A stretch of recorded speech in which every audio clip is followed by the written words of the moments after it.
ক্ষেত্ৰত মানে ক'বলৈ কথাটো হ'ল আমি বিচাৰোঁ যে হিমন্ত বিশ্ব শৰ্মাক ৰাষ্ট্ৰদ্ৰোহৰ অভিযোগত গ্ৰেপ্তাৰ কৰিব লাগে। কাৰণ হিমন্ত বিশ্ব শৰ্মাই বাংলাদেশীক সংস্থাপন দিছে আৰু টকা দিছে। বাংলাদেশীক সংস্থাপনৰ টকা দিয়াৰ অভিযোগত হিমন্ত বিশ্ব শৰ্মাৰ বিৰুদ্ধে ৰাষ্ট্ৰদ্ৰোহ গোচৰ ৰুজু হ'ব লাগে, তেওঁক গ্ৰেপ্তাৰ কৰিব লাগে। আমি কথাটো স্পষ্টভাৱে কৈছোঁ যে উচ্ছেদ এটা চৰকাৰী ব্যৱস্থা। আমাৰো যদি কালি মেডি মাটি চৰকাৰক প্ৰয়োজন হয়, আমাৰ মেডি মাটিও চৰকাৰে লৈ যাব পাৰে। গতিকে ৰাষ্ট্ৰৰ হিতত বা ৰাজ্যখনৰ হিতাৰ্থে জনহিতাৰ্থে যদি ক'ৰবাত মাটিৰ প্ৰয়োজন হয়, চৰকাৰে সেই থানৰ পৰা উচ্ছেদ কৰিব পাৰে।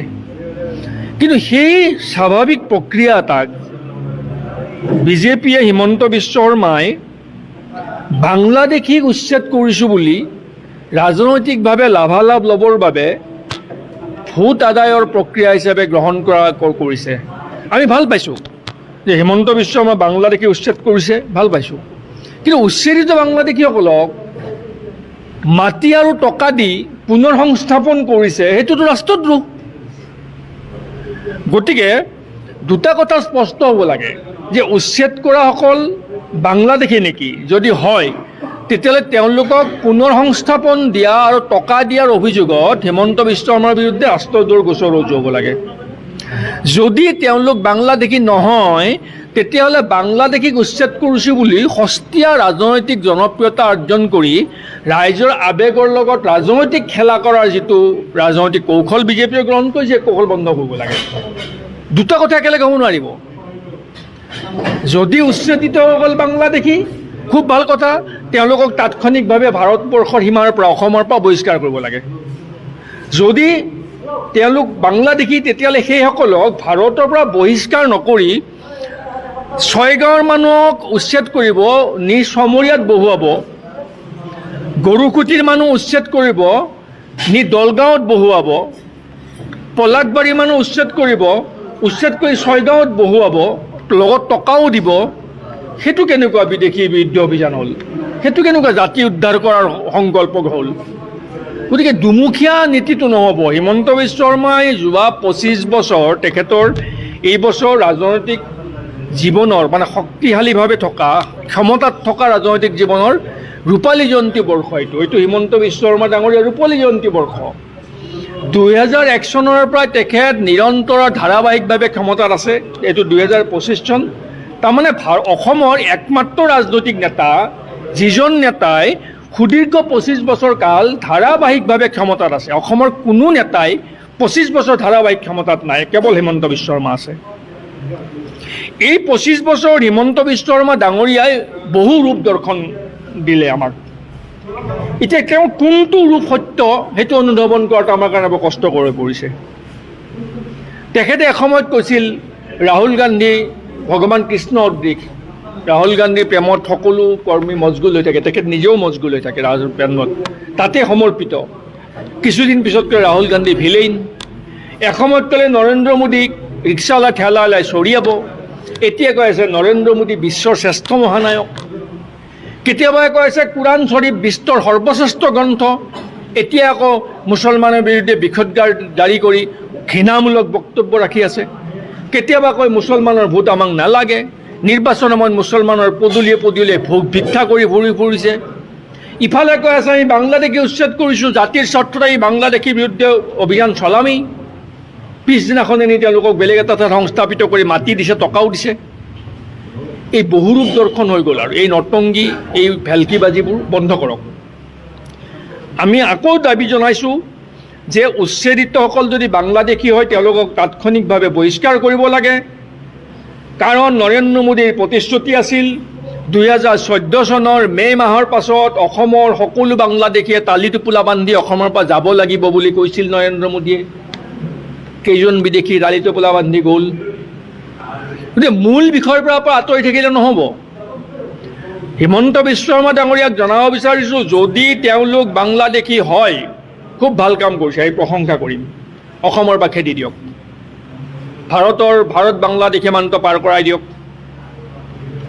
যদি বাংলাদেশী হয়, কিন্তু যদি হিমন্ত বিশ্ব শৰ্মাই তেওঁলোকক সংস্থাপন দিছে, টকা দিছে, তেতিয়াহ'লে হিমন্ত বিশ্ব শৰ্মাৰ বিৰুদ্ধে ৰাষ্ট্ৰদ্ৰোহৰ গোচৰ ৰুজু হ'ব লাগে। আৰু যদি বাংলাদেশী নহয়, তেতিয়াহ'লে উচ্ছেদৰ নামত ৰাজনৈতিক মুনাফা ল'ব নালাগে, ৰাজনীতি কৰা বন্ধ কৰিব লাগে।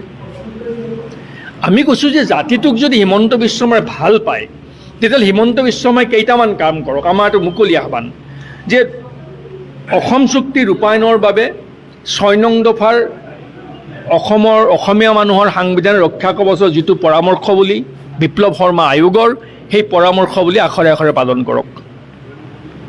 মুখ্যমন্ত্ৰীয়ে বহুত অপচেষ্টা চলাই আছে। প্ৰথম চলালে মানে গৰু আৰু গাহৰি মাংস, সেইটো নচলিলে। গৰু আৰু গাহৰি চলাওঁতে যাওঁতে গিৰ গাই কেলেংকাৰীটো ওলাই গ'ল, গৰু চোৰ ওলাই গ'ল। গৰু চোৰ বেছিকৈ গোন্ধাইছে চৰকাৰখন। গৰু চোৰখন আকৌ কেবিনেটৰ ভিতৰত আছে। তেওঁ অপহৰণ কেতিয়া কৰিব? ইমান ডাঙৰ কেলেংকাৰী যে অনৈতিকভাৱে গৰু চোৰৰ লগত কেবিনেট মন্ত্ৰী এগৰাকী জড়িত হৈছে, তাৰ ওপৰত কোনো তদন্ত ঘোষণা কৰা নাই। কি ব্যৱস্থাত, কি কাৰণত গিৰ গাই তেওঁ হাতত পৰিল বা তেওঁ চুৰি কৰিবলৈ কাৰণে সক্ষম হ'ল, সেইটোৰ ওপৰত কোনো তদন্ত নাই, কোনো ব্যৱস্থাও লোৱা নাই। মোৰ মতে কেবিনেটৰ পৰা অতি সোনকালে অপসাৰণ কৰিব লাগিছিল, বা যিগৰাকী গৰু চোৰৰ লগত লিপ্ত হৈছে তেওঁ নিজে বুজি পেলাই উপলব্ধি কৰি তেওঁ নিজে ইমান সন্মানীয় কেবিনেট ৰেংকত থকা মন্ত্ৰীগৰাকী নিজে পদত্যাগ কৰিব লাগিছিল। সেইটো নকৰে। কি আচৰিত চৰকাৰ! এতিয়া গৰু আৰু গাহৰি চলাব বিচাৰিছে, নচলিলে গিৰ গাইটো বেছি চলিলে। এতিয়া আকৌ উচ্ছেদ চলাব বিচাৰিছে, নহয় জানো? উচ্ছেদ চলাব বিচাৰিছে, উচ্ছেদতো চলা নাই। মাটিটো বেছি চলিছে। উচ্ছেদ মানে মাটিৰ কাৰণে, মাটিৰ লগত সংলগ্ন যে মাটিবিলাক উচ্ছেদ কৰিছে। মাটিৰ কাৰ বেছি হৈছে? উচ্ছেদ কৰি মাটি কাৰ হাতলৈ গৈছে? মাটি পুঁজিপতিৰ হাতত গৈছে, সৰ্বসাধাৰণ মানুহৰ হাততো যোৱা নাই। সৰ্বসাধাৰণ মানুহতো মাটি নাপায় আজিকালি। আৰু মাটি ল'বলৈ গ'লেও বহুত প্ৰশ্ন উত্থাপন হ'বলগীয়া হৈছে।